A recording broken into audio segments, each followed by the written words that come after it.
about tech, fun stuff, and much, much more. Hey, today I want to talk to you about Black Friday sales. You know, everybody's got the lure. Oh, look, there's a $125 55-inch TV set. Oh, there's a $149 laptop. Oh. And everybody rushes and buys them in. But let me tell you a little something about some of those products. I've been in tech for many, many years. And I get to see those products after the warranty expires. And let me tell you something, it's no joke. The word special or unique, special buy, can mean a lot more than what it means. So I'm going to talk to you about some of the things you need to look out for Black Friday so you don't get burnt. And then I'm just going to focus on one particular type of product of things you need to look for, like laptops. So let's talk about many, many products that are coming out there. The biggest thing that I see, and I have seen for years, is TVs. Oh, it's a great deal. You get to get a larger TV. And it just seems like the best deal you can possibly get. $149 for a 55-inch TV, and they only have whatever it is, and you run in there and you buy it. But my son worked for Best Buy on the other side with customer service when these products would come in after the sale and be returned. And I worked as a technician, and I get to see them afterwards. So how do you think they make those prices lower? They go to these vendors go to the manufacturer, and I'm not saying every one of them. Please don't misunderstand. Well, what they do is they say, I want it cheaper. I want it less expensive. So what happens with the manufacturer is they begin to put in cheaper components. For instance, like a TV sets. You can take out a section on the motherboard of components like the automatic surge protection, comb filters, things like that, and the TV will operate. But it will have a shortened lifespan.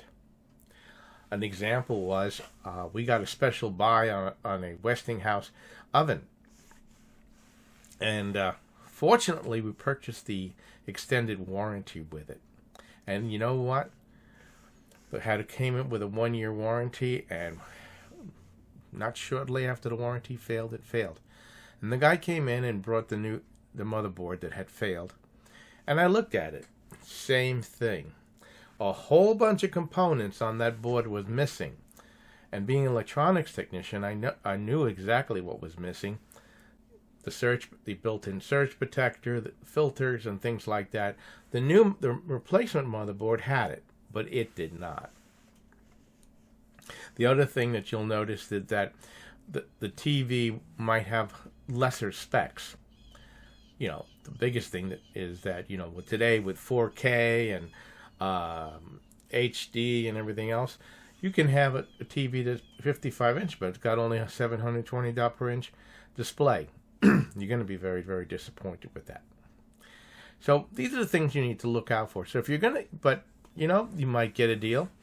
So be sure that if you do buy those, special Black Friday deals, where the model number doesn't exist except on Black Friday, do yourself a favor, buy the extended warranty for your safety.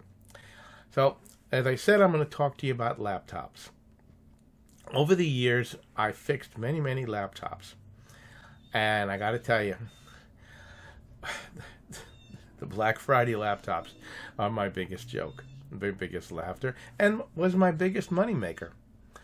I'll give you an example. I don't know if you're familiar with the case with Walmart Acer against, with a major lawsuit. And it was back when Vista had just come out, the operating system from Windows. And it required 4 gigabytes of RAM. Well, it was highly recommended at the time. But they were selling laptops on Black Friday special at Walmart for only I think it was $149. Well, when people got these home, they would crash, they would lock up, they get the blue screen of death.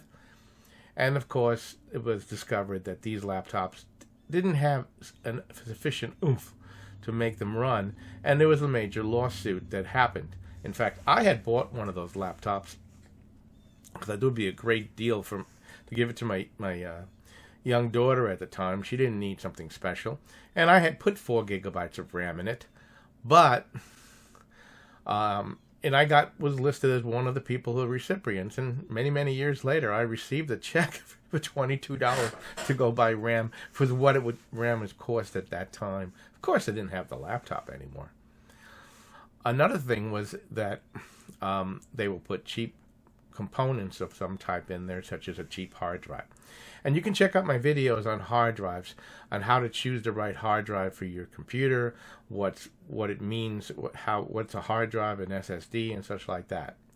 One of the biggest things that I see right now happening with laptops and tablets and all of these type of devices is they come out with all the, it's got 15-inch display, it's got this, it's got that, but they put minimal storage in there.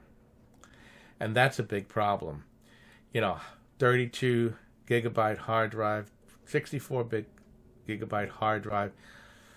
That's not sufficient. I don't know if you know the Windows operating system, it takes about 23.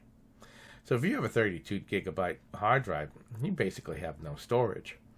64 bits, you start putting a few pictures on there, it ain't even worth the trouble. And many of these lower end laptops with the smaller hard drives are not expandable. That means you can't take out the memory, you can't take out the hard drive and put a bigger hard drive in. It just doesn't work. The other thing is, so I'm going to give you some things that you should be looking at. First thing, really for any laptop that you buy, you really should make sure that it has at least 256 gigabytes of hard drive space. 128, bare minimum. If you're just going to be surfing the web and just using it, to type recipes and things like that. But 256 is absolutely the minimum you should have. Because like I said, Windows takes 32 gigabytes of RAM. And then by the time you add, some type of word processing software, and you add maybe Google Chrome to it, and maybe you add something else, boy, I'm telling you, forget about it. So let me just kind of give you some specs and some few things left about laptops that maybe you didn't know. So, basically, like I said, let me go over some things. Most importantly is that when you buy a laptop, you want to look at, is it a standard hard drive? Is it a solid state drive? Obviously, solid state drives are better, but again, you need to have a minimum of 56 gigabytes of RAM. Okay, the second thing is you must understand is that most programs today require 4 gigabytes of RAM.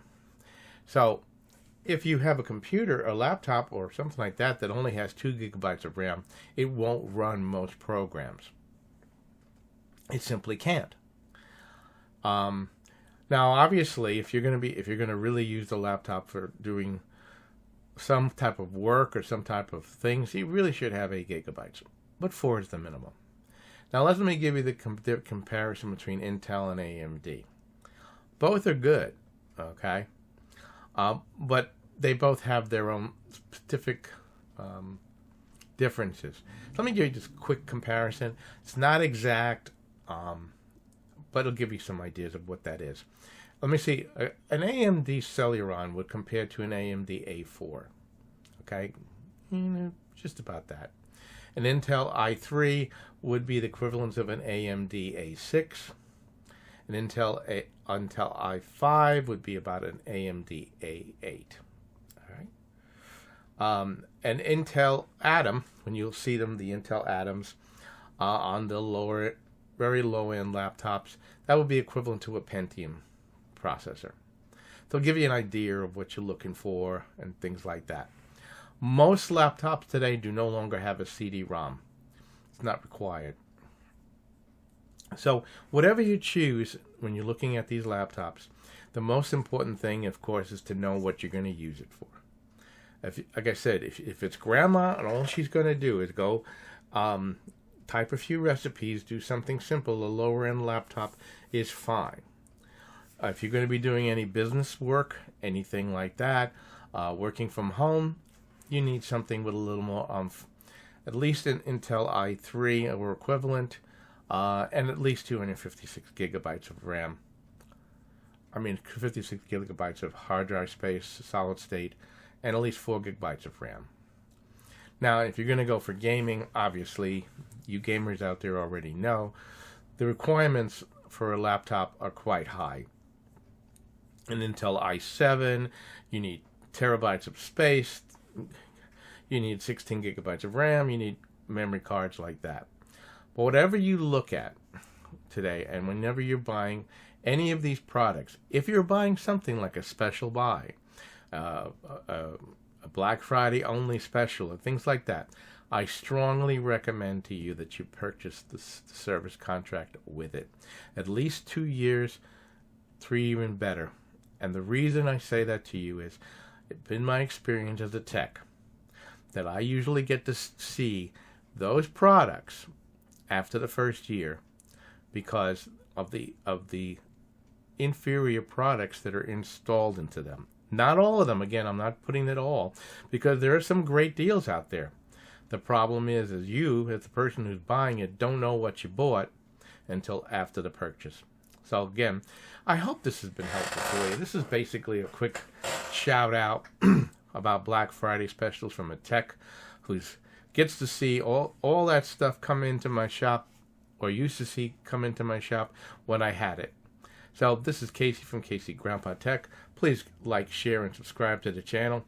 If you have any comments about this, feel free to put them in there. And until next time, you have a great day and good shopping.